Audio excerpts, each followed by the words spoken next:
com você, abra sua Bíblia em Mateus capítulo 14. Mateus capítulo 14, verso 13 a 21, que diz assim a palavra do Senhor.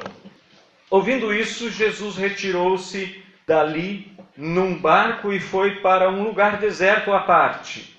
E quando as multidões souberam disso, seguiram-no a pé desde as cidades. Ao desembarcar, ele viu uma grande multidão, teve compaixão dela e curou os enfermos. Ao cair da tarde, os discípulos, aproximando-se dele, disseram: o lugar é deserto e a hora já está avançada. Manda embora as multidões para que possam ir aos povoados comprar algo para comer. Jesus, porém, lhes disse: eles não precisam ir embora. Vós mesmos dai-lhe de comer. Então eles lhe disseram: temos aqui apenas 5 pães e 2 peixes. E ele disse: trazei-os aqui. Depois de ordenar que as multidões se sentassem na grama, tomou os 5 pães e os 2 peixes, ergueu os olhos ao céu, abençoou-os e partiu os pães. Depois os entregou aos discípulos e eles os entregaram às multidões. Todos comeram e se fartaram, e recolheram-se 12 cestos com os pedaços que sobraram. Os que comeram foram cerca de 5.000 homens, além de mulheres e crianças. Vamos orar? Querido Jesus, o Senhor que multiplicou estes pães, o Senhor também está aqui. Por isso, Senhor, nós muitas vezes vimos a Tua presença sem nenhuma pretensão. Mas muitos de nós vimos aqui porque estamos carentes e necessitados de um socorro do Senhor, de um milagre do Senhor, como o Senhor fez nessa ocasião. Senhor, muitos ali foram curados, muitos ali foram alimentados. Pai, sustenta-nos em Ti e derrama sobre nós a Tua graça, como o Senhor fez neste dia, para que possamos sair daqui diferentes do que como entramos, para que o Teu nome seja exaltado, para que o Teu nome seja glorificado. Glorifica o nome do Pai, glorifica o nome do Filho, ó Santo Espírito de Deus, neste momento, usando, Senhor, esta palavra para falar ao nosso coração, no nome precioso de Jesus, na autoridade dele, pelo poder do Espírito Santo. Fala conosco nesta hora. Amém, amém e amém. Podem sentar, amados. Jesus estava ensinando, pregando, proclamando o reino de Deus, e de repente a multidão foi atrás dele. Eles foram porque sabiam que Jesus era diferente. Ele tinha misericórdia, ele olhava para as pessoas com misericórdia, com compaixão. A palavra compaixão vem da palavra paixão. Paixão é sofrer. Pachio, em grego, significa sofrer. Compaixão é sofrer junto com a pessoa. É você ver alguém que está passando por uma necessidade e você sofrer junto com ela. Alguns dizem que é empatia ou compaixão. Jesus se compadeceu daquela multidão, porque eram como ovelhas que não têm pastor. Outro evangelista escreve. Os discípulos, vendo toda aquela multidão e vendo o fim do dia e o lugar onde eles estavam, começaram a se preocupar. Vocês e eu, ao vivermos, enfrentamos muitos dilemas, problemas, dificuldades. Os discípulos estavam diante de um dilema, diante de uma dificuldade. Eles estavam ali para apoiar Jesus no seu ministério. E de repente Jesus cura as pessoas e vai curando as pessoas, o dia vai indo. E uma das coisas mais implacáveis que nós temos neste mundo se chama tempo. O tempo não para. Ainda que você possa cronometrar o tempo, ele é implacável. Ele passa para todos nós. Não é verdade? Nós não gostaríamos de envelhecer, mas envelhecemos. Nós não gostaríamos de perder entes queridos, mas o passar do tempo e a fragilidade do corpo físico leva a que nós percamos os nossos entes queridos no longo da nossa caminhada. Esse é o caminho que todos nós trilhamos. E então, diante dessa preocupação, os discípulos chegam para Jesus e dizem para Jesus: olha, Jesus, manda esse povo embora. Eles estão com um problema. Estão longe de casa, estão famintos. Aqui não tem nada para que eles possam se alimentar. São mais de 5.000 pessoas. E então Jesus diz uma coisa para eles: dai vós de comer. Imagine que você está junto com Jesus e você se reúne com os outros discípulos e você chega perto de Jesus e uma multidão de 5.000 pessoas, um terço de Getúlio Vargas reunidos ali na praça, ou pior, num lugar longe da cidade, porque a praça fica perto da casa e eles estavam num lugar deserto.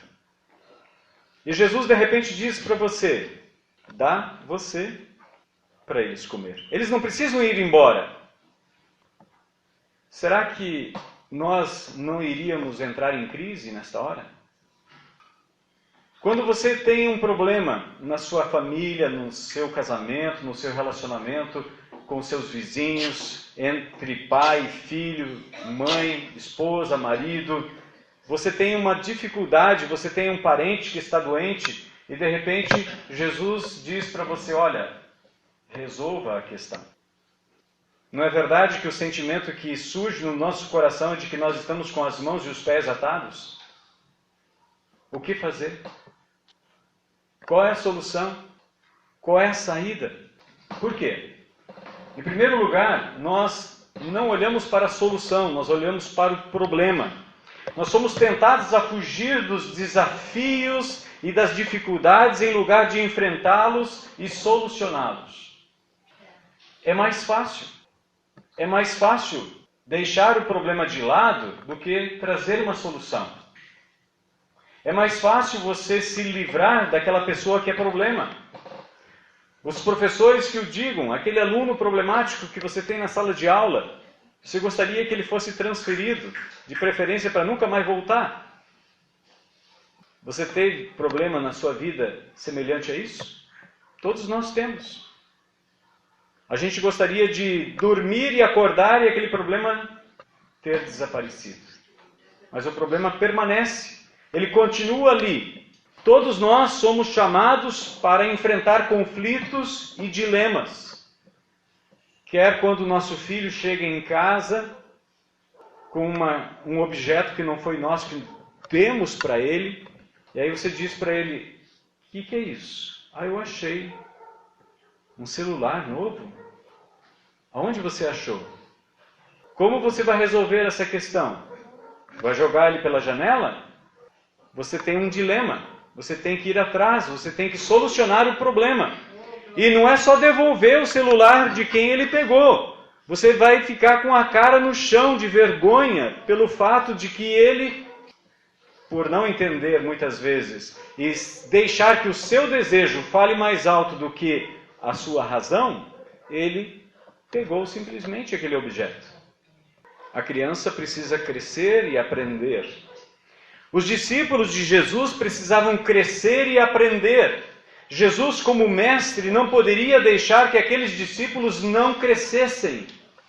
Em breve, Jesus voltaria para junto do Pai e os discípulos iriam dar continuidade ao ministério da pregação do Evangelho neste mundo que está de pé até hoje. Como é que ele poderia deixar os seus discípulos responsáveis sem dar a eles condições e capacitação para resolver problemas? Quando nós conseguimos solucionar problemas, isso é um sinal de que nós estamos maduros. É um sinal de que nós podemos sentar à mesa, estender o problema, abrir ele e solucioná-lo. E Jesus queria que os seus discípulos tivessem maturidade. Jesus, então, faz com que eles cresçam. Jesus está fazendo isso comigo e contigo todos os dias quando você enfrenta um problema. Você não deve usar de procrastinação. Você não deve procrastinar, deixar para amanhã. Amanhã eu resolvo. Amanhã eu vou lá. Amanhã eu ligo. Amanhã eu pago a conta. Na verdade, os problemas vão se acumular. Não adianta deixar para o último dia do ano. Você deve lidar com a situação, com cada problema assim que ele surge. Procrastinar, deixar para depois, só vai piorar a situação. Junto com aquele problema vai vir outro, e você vai ter 2 problemas, 3 problemas, 4 problemas que você não vai solucionar. E muita gente foge. Muita gente foge. É melhor acabar com tudo. Desisto, chega, não aguento mais. Quantas vezes nós já usamos essa frase? Não aguento mais, chega, não dá mais. Quantas vezes nós já usamos essa frase? Talvez alguns dos discípulos que vieram falar com Jesus em particular, pedindo para ele, olha, manda essa gente embora. Talvez uns para os outros disseram assim, mas Jesus, desse jeito não dá. Como é que a gente vai resolver esse problema? Esse texto aparece nos 4 evangelhos. Essa multiplicação dos pães aparece nos 4 evangelhos. É um dos poucos textos que aparece nos 4 evangelhos. Tal é a importância dele. Tal é o valor dele. O evangelho de João nos relata que Jesus perguntou para um dos seus discípulos como é que a gente vai alimentar esse povo. E então, João diz que ele fez essa pergunta, mas na verdade para colocar à prova o seu discípulo. Jesus estava provando os seus discípulos não para reprová-los, porque nenhum professor está ensinando alguém para que seja reprovado, nem um pai, nem uma mãe está educando um filho para que ele seja desaprovado, para que ele falhe. Na verdade, nós como pais desejamos que os nossos filhos alcancem o alvo.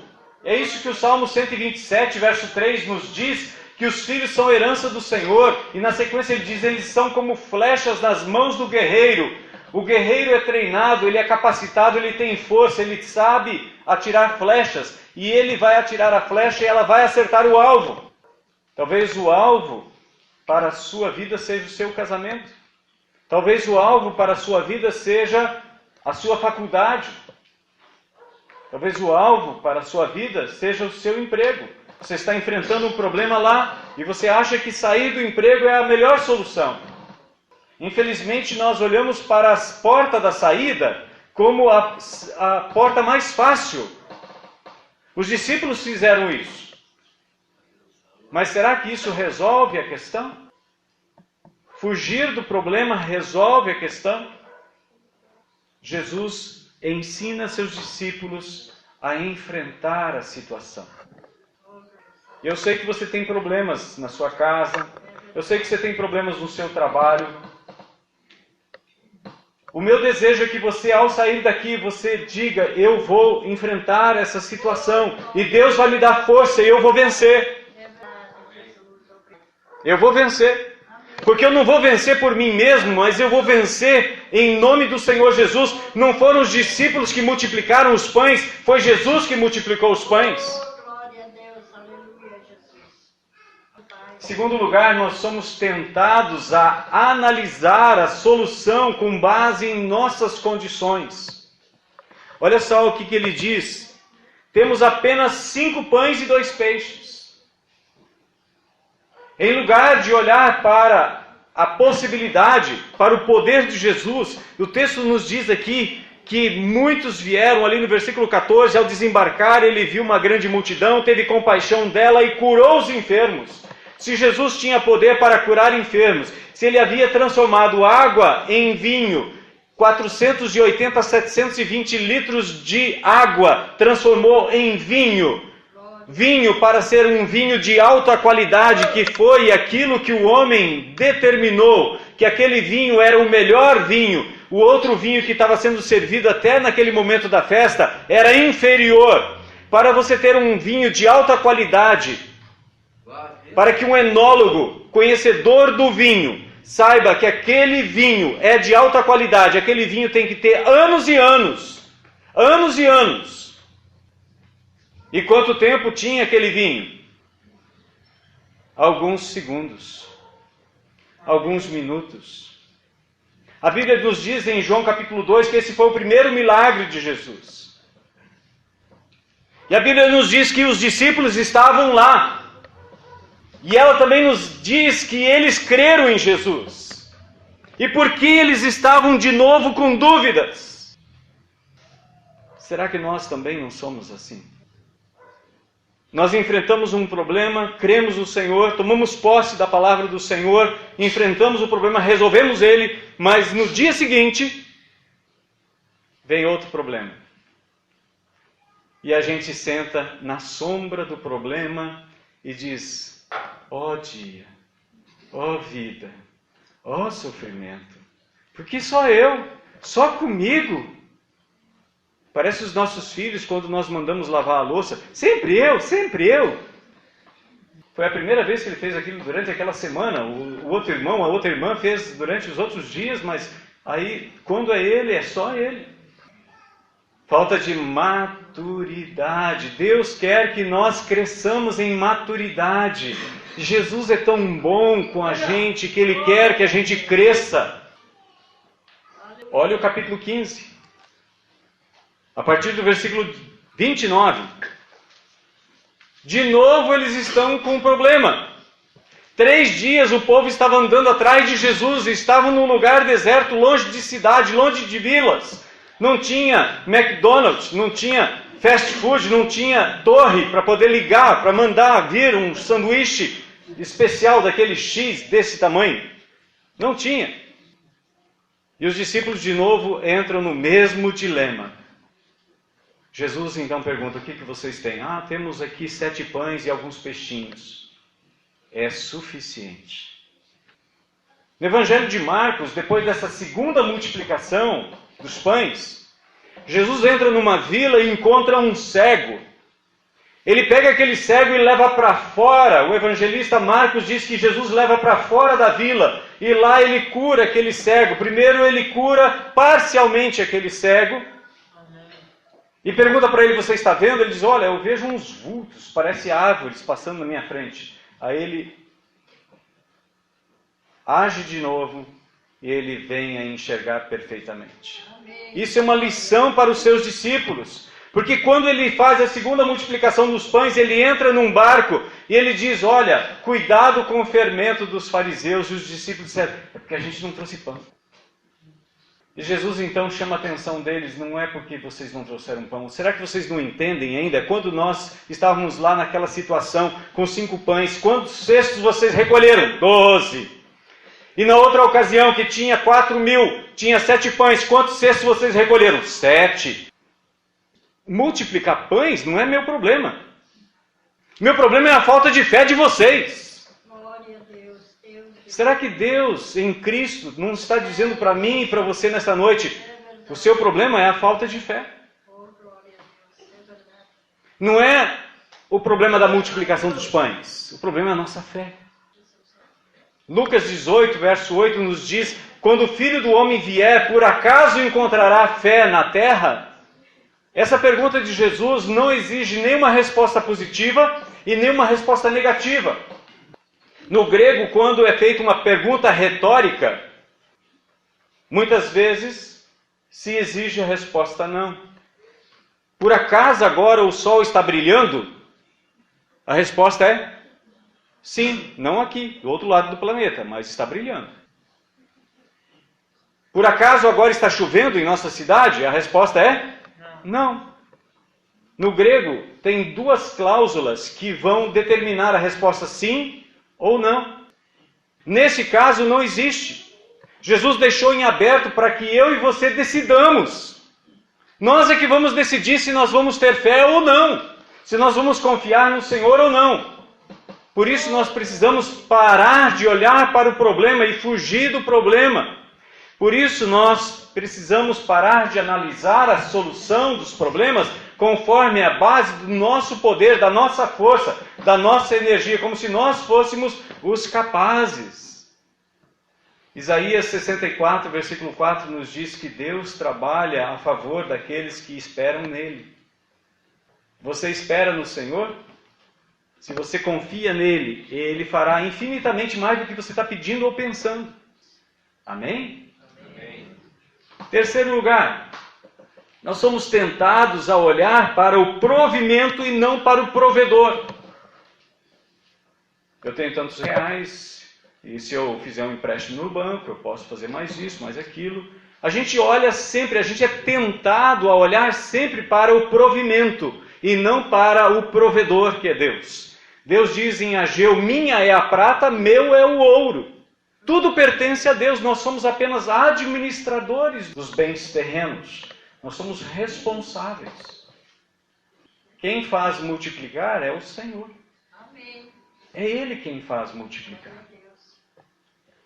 Diante dos desafios financeiros, nós olhamos para aquilo que possuímos. No entanto, não é assim que uma criança faz.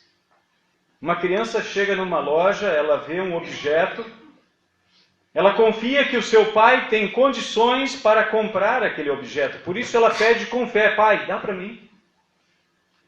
Em Mateus capítulo 18, nos versos 1 até 4, a Bíblia nos diz assim: naquela hora os discípulos se aproximaram de Jesus e perguntaram: quem é o maior no reino do céu?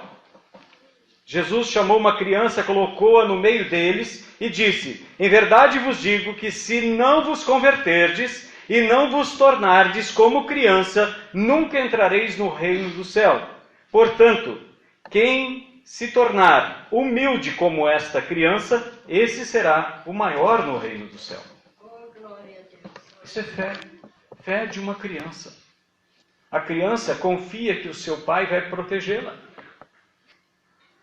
Por que nós não confiamos no Senhor? Jesus disse que nós devemos ser como crianças, ter a fé de uma criança, sermos humildes como uma criança. E quem não se tornar como criança jamais entrará no reino dos céus. Fé é confiança, não é confiança cega, mas é confiança num Deus bondoso. Fé não é confiança cega. Fé não é fé na fé. Tem muita gente que diz: eu tenho muita fé. Fé no quê? Fé em si mesmo. Eu acredito, isso é pensamento positivo. Fé verdadeira está firmada na palavra de Deus. Amém. Glória a Deus. A fé não está firmada no vazio. Ainda que nós não enxergamos, nós cremos na palavra do nosso Pai Celestial. É por isso que nós temos fé. Não é insanidade, é confiança. É confiança como um filho confia que o seu pai pode protegê-lo. É a confiança de um filho que tem do seu pai que ele vai solucionar a situação. Temos que crer, confiar. Deus faz infinitamente mais. Nós somos chamados, e Jesus chamou os seus discípulos para auxiliá-lo, para ajudá-lo.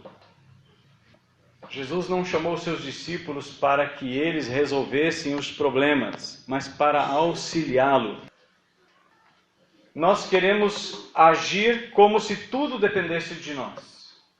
E nós somos tentados a pensar que a nossa capacidade é que vai solucionar o problema. Quando a minha filha fez o primeiro vestibular, ela queria medicina. E ela fez medicina veterinária. Porque ela não acreditou que ela iria conseguir passar em medicina.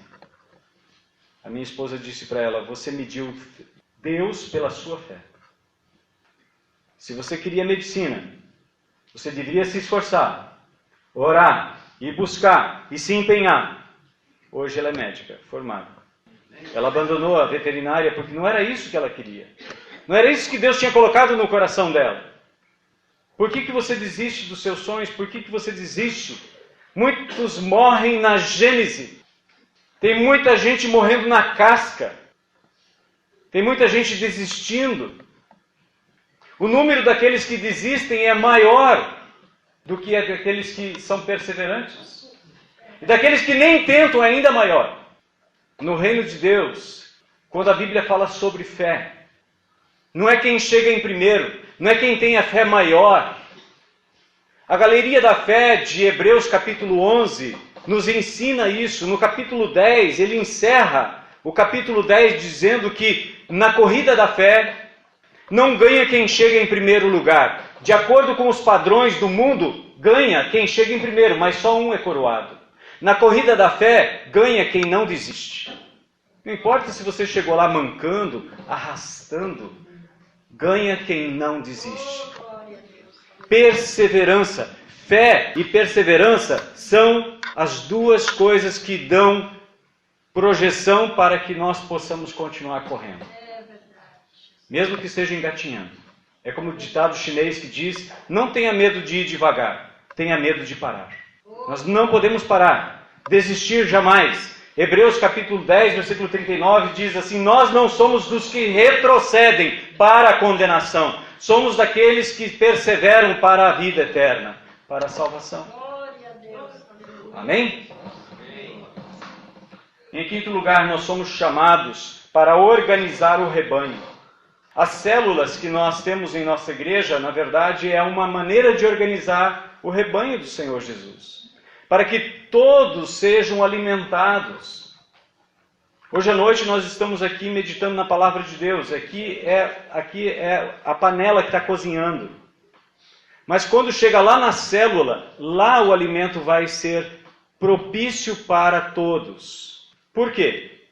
Porque no momento em que eu ingiro a comida, vou ingerindo e o alimento vai sendo processado, o sangue vai levando para que em todas as células do meu corpo, até mesmo o couro cabeludo, a pele receba nutrientes, a célula seja alimentada.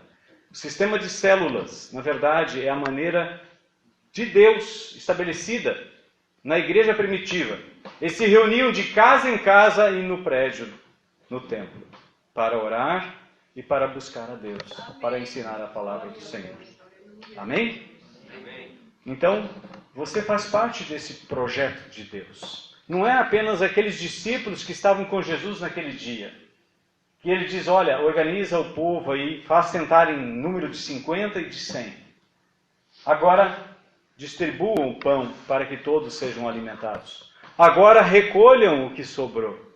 Os discípulos apenas foram auxiliares. Eles apoiaram aquilo que Jesus estava fazendo. Na igreja do Senhor Jesus não tem cabeção. Tem irmãos. Irmãos que choram juntos, irmãos que se abraçam, irmãos que se apoiam, irmãos e irmãs que se ajudam. Não haverá entre vocês chefes. Aquele que quiser ser maior, sirva. Sirva. Pastores não são donos da igreja. Abrem mão de sua vida, abrem mão de outras carreiras, de outros propósitos, para servir a igreja com a sua vida de forma integral. É para servir que nós estamos aqui. Servindo ao Senhor Jesus. Você que é o líder de célula, você não está para mandar a célula, você está para servir a célula. Para conduzir a célula ao caminho do Senhor. Em sexto lugar, nós somos chamados para repartir o suprimento que o supridor concede. Jesus é aquele que é o pão vivo que desceu do céu. Ele é o suprimento que alimenta a todos. E nós somos apenas aqueles que auxiliam no compartilhar desse suprimento. Quantas pessoas moram perto de você, trabalham no mesmo trabalho que você, que ainda estão famintos, ainda não foram saciados espiritualmente, nem com a água e nem com o pão da vida? Não é questão de religião. Nós não cremos que religião vá conduzir alguém para o céu. Se religião conduzisse alguém para o céu, Jesus teria vindo em vão, porque já tinha religião a dar com rodo na época que ele veio. Jesus veio estabelecer o reino de Deus. É o reino de Deus que ele veio estabelecer. E um reino tem uma legislação, tem uma constituição. E você tem aqui a constituição do reino. Basta você ler sobre os seus direitos e sobre os seus deveres. que você vai entender como fazer parte deste reino. Jesus disse: assim como o Pai me enviou, eu também vos envio. A mesma autoridade que Jesus usou para enviar os discípulos, hoje nós estamos aqui para sermos aqueles que vão ao encontro daquele que está faminto, daquele que está com sede, não fome de pão, não sede de água, mas com seus problemas por solucionar. E ele não sabe onde buscar ajuda. Ele não sabe com quem buscar ajuda. Mas se você sabe, você tem o dever de ser testemunha do grande poder de Jesus. De testemunhar o que ele fez, o que ele faz. Começa testemunhando o que ele fez na sua vida. Não precisa inventar histórias. Diga para ele ou para ela quem Jesus é na sua vida. Quem Jesus é na sua vida, ninguém pode contestar. Amém? Amém. Sétimo e último. Somos chamados para conduzir todos ao pão da vida. Olha só o que Jesus diz no Evangelho de João. Logo depois que esse povo foi alimentado, a Bíblia nos diz que esse povo foi atrás de Jesus. Eles foram atrás de Jesus com o fim de proclamar ele rei. Por quê? Eles disseram entre eles: esse é o homem que a gente precisa governando esse país. Já imaginou? É férias 24 horas por dia, 365 dias no ano. A gente não precisa trabalhar, a gente leva pão lá, sobrou 12 cestos, agora ele multiplica mais e a gente tem todos os problemas resolvidos. Ele curou todos os enfermos, ele nos multiplicou os pães e peixes, nós nos alimentamos. E Jesus diz o quê? Vamos ler juntos, se você consegue. Trabalhai não pela comida que se acaba, mas pela comida que permanece para a vida eterna, a qual o Filho do Homem vos dará. Deus, o Pai, o aprovou, pondo nele o seu selo. Jesus disse: eu sou o pão vivo que desceu do céu. Nós temos o privilégio de conduzir pessoas ao pão da vida. Eu não sei qual dificuldade você está enfrentando, quais são os problemas que você tem enfrentado na sua casa, no seu trabalho, na sua vida pessoal, nas suas emoções, no seu coração. Não sei se você está em depressão ou não, mas quem multiplicou 5 pães e 2 peixes para alimentar 5.000 pessoas, sem contar mulheres e crianças, pode resolver o seu problema também. A única coisa que você tem que ter é fé. A única coisa que você tem que ter é fé. É como aquela mulher que veio atrás de Jesus enquanto Jesus estava caminhando para ir para a casa de Jairo. E ela estava 12 anos sofrendo de uma hemorragia, não havia quem curasse ela, nenhum médico tinha condições de curá-la. Ela disse: olha, se eu apenas tocar na sua veste, eu vou ser curada. Se você tiver fé, o seu milagre vai acontecer. Porque Deus não está aqui fazendo acepção de pessoas. Deus, o nosso Pai, nunca fez acepção de pessoas. Eu não sei qual a dificuldade que você enfrenta na sua casa, no seu problema pessoal. Jesus faz infinitamente mais do que nós pedimos e pensamos. Paulo escreve aos Efésios, no capítulo 3, no versículo 20. Então, se você crê, enquanto o Ministério de Louvor está aqui, nos conduzindo em mais uma canção, e você vai estar cantando que Deus é um Deus de promessas, Deus de aliança, um Deus de promessa. Se você deseja que Deus toque a sua vida conjugal, sua vida pessoal, seu corpo, eu não sei qual a dificuldade que você tem enfrentado. Aquela multidão estava com um problema. Eles estavam com fome. Os discípulos queriam se livrar do problema. É muito mais fácil dizer amém, irmãos, amém. Vamos cantar o último hino, vamos para casa. Mas durante a semana que eu estava orando sobre esse texto, Jesus me disse: dá a você de comer. Não sou eu que vai multiplicar, não sou eu que vai fazer aqui milagres. É Jesus que está presente aqui. E Ele quer tocar a sua vida, Ele quer salvar o seu casamento, Ele quer tocar o seu coração, Ele quer tirar a sua depressão, Ele quer tirar o seu luto, a sua dor. Eu não sei onde a sua dor está. Jesus sabe. E Ele quer tocar a sua vida nesta noite.